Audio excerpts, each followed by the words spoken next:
8:46. Good morning, Dave Graham in, and my guest this morning is Giselle Reuter, author of actually a number of books, but the one we're going to talk about primarily is We Don't Talk About That, an amazing story of survival. Giselle, good morning, welcome.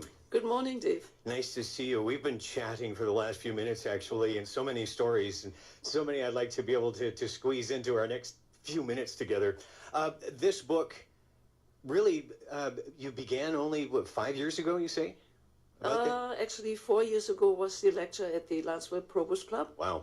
And that started it. Mm-hmm. Took 2 years to write, 7 months to publish, and now it's out since last April. Mm-hmm. And as you've noted on your blog, for 70 years you didn't talk about it, now you can't shut up. 70 years I didn't talk about it. No. Yeah. Not even my ex-husband knows what's in that book. Mm. All right, so let's get into the meat of the story. It covers 30 years, starting when you were how old? 11. 11. Well, actually, from my birth. Okay. It started from 1934, and I tell the story of how people lived then and what I was born into. And where was this? In Pomerania, which is now Poland. Okay. Because Germany lost that part in 1945 through the Potsdam Treaty. Mm. So the book covers this 30-year span. The first 10 years are under the Nazi regime. Rule, yes. Then you have 10 years under the thumb of the Russians. Right. Then you escape to West Germany. Uh-huh. And you have 10 years of freedom. Not really, because as an Eastie, I was, like many others, considered second-class citizen in the Golden West, as we called it. Mm. And people did disappear again and again, and that's why they had to build the wall finally. But the Western people didn't, the people in the West didn't like us, Aussies. And so we were not treated very nicely. And many had problems. I had different types of problems, but at least I was lucky enough to find a job that was based on my former training, because the training from East Germany was not accepted. All your certificates, everything was not worth the paper they were written on. Mm-hmm. Because apparently the Western universities had higher standards than the Eastern, because the Eastern really lacked people with knowledge. For instance, I was teaching sports in a school for 14 to 18-year-olds when I was 19-year-old. And the boys had problems with that, you know, the big boys, because they were bigger than me. And one even asked me if I could at least wear sweatpants and not shorts for gym. Wow. Because I had good legs. There are a lot of, you know, the more that we talk, the more I see that there are multiple meanings to we don't talk about that. Because you spent, when those first 20 years, first under the Nazis and then under the Russians, you could not speak your mind. You couldn't speak freely. Never. Because if you did, either you were sent to a camp where you learned concentration, or you disappeared and nobody knew where you had gone, and people thought, maybe she escaped or he escaped. No, you could not speak what you were thinking. And we learned as little children very early, when the parents listened to BBC, you know, with the ear very close to the radio, to Churchill's translations and so on. And all the Germans did that. If that would come out, if you as a child would tell in school or on the street, other children, and the Volkssturm, that's the old people who were not soldiers, later would hear about it, you were gone. Your parents were gone. And our parents were constantly telling us, don't talk about this, because Daddy will be taken away and you will never see him again.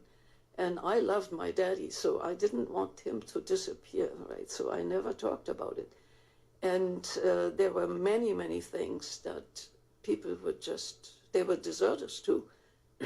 We had one in the straw that we took off the strawberries, and my granny always put cat food out. And the cats didn't like it very much outside. And so one day, Granny said, I don't know, the cats eat it all now. And then we were cleaning up the strawberry beds, and we see the straw move, and a pistol comes out, and there was a German deserter in there. And he demanded private clothing. And, but that's a story that's in there, the way it turned out. People would have to read it. Yes. And people do. Boy, you were just telling me one story of a lady who bought the book at Chapters, began reading it in her car just outside in the parking lot, and then went to the gym and worked on a stationary bike so she could keep reading it, and read it all night till she finished it the following morning. Yeah, she couldn't put it down. Wow. And most reviews on my website, there are about 20 of them, most of them say, couldn't put it down, couldn't put it down. One English writer says it's a social document. Historically and literally, it should stand right next to Anne Frank's diary, which is an anniversary date today of her death, right? Oh, is it? Bergen-Belsen, yeah. Actually, people thought she died earlier, but the newest findings say 31st. And it just was on the social media today. So my book should stand right next to it, and it's used for research in universities because most books written about World War II deal with the Allied forces, especially the Americans with the bombings and so on. But there is very little said about the Russian invasion of Germany and what the Russians did. People probably don't even know what it's like to be overrun by an army, ordinary people. People like you and me on the road, you know, living in whatever, little city or little village, and all of a sudden, 5 kilometers away, the mighty Russians fight the rest of the German army, mow them down. We had to walk up across that field with all the body parts on it. Luckily, it was February, and everything was frozen. The Russians buried their own, but the Germans were not allowed to touch what was left of the German army. And it happened because the Germans retreating were blowing up all the bridges across the Oder River, because the Oder is now the new border between Germany and Pomerania, Silesia, and East Prussia, which was all German, and it's now Poland. So that's where the war practically ended. From then on, the Russians had free march towards Berlin. And we were evicted twice. Once we could come back and live in our attic, where we were not allowed to come down during the day because we were sitting up there. The Russians had allowed us because our house had become the field hospital.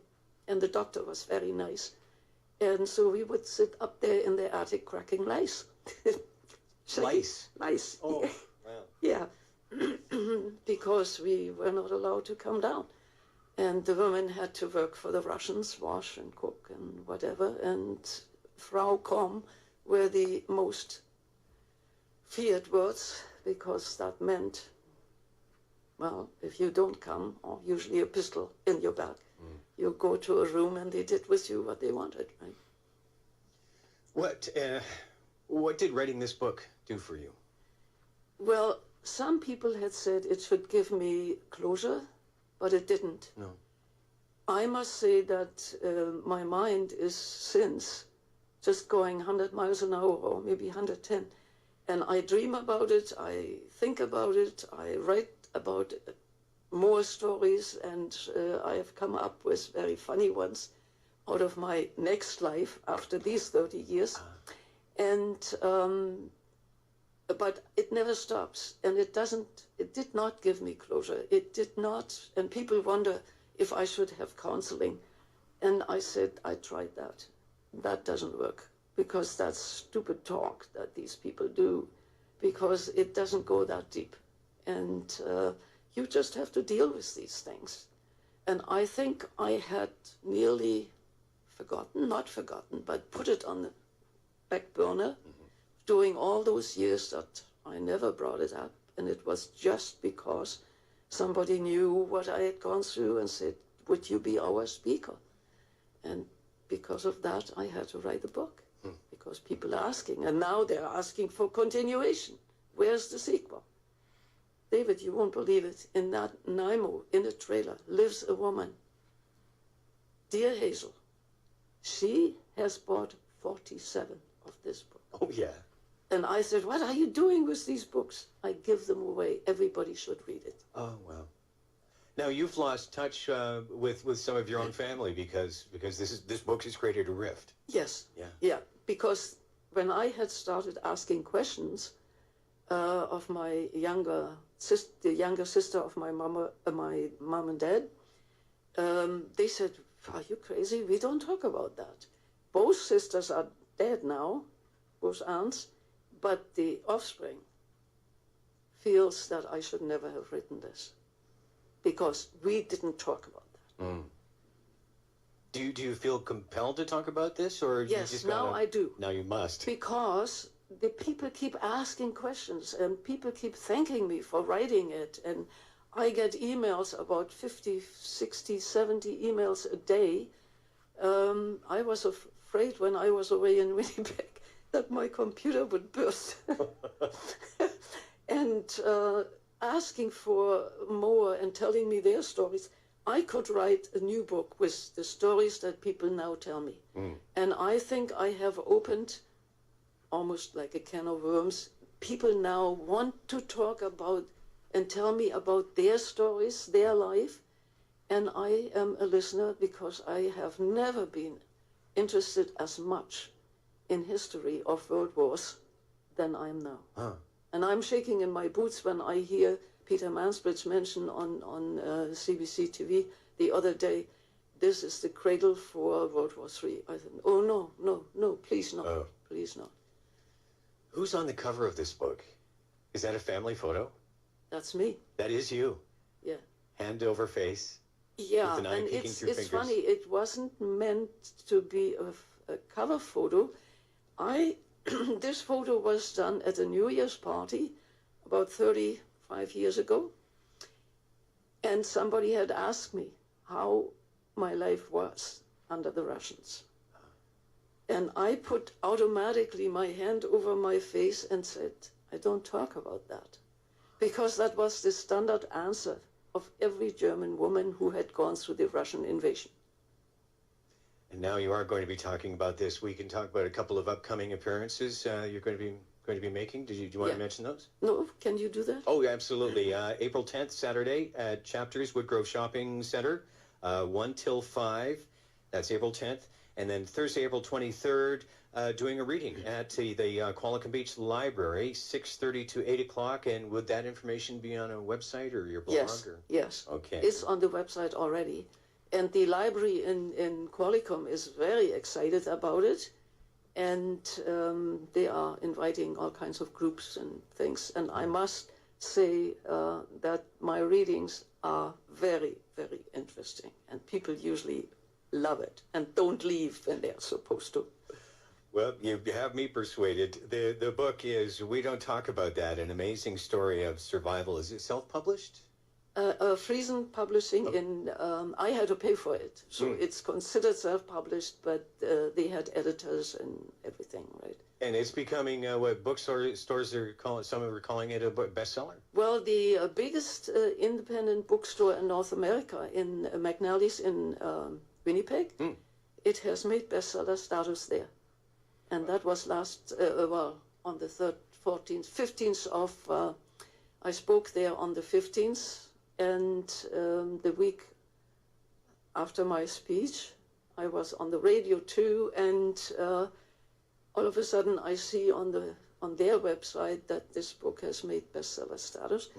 Now 2 weeks in a row, and I don't know how it's determined and how it works, but I guess they sell books. Good news. Yeah. Well, congratulations. Thank you. Thank you, Dave. I'm sorry our time is so short. I've even gone over, but thank you. But thank you for your time, Giselle Reuter. A pleasure to meet you. Thank you.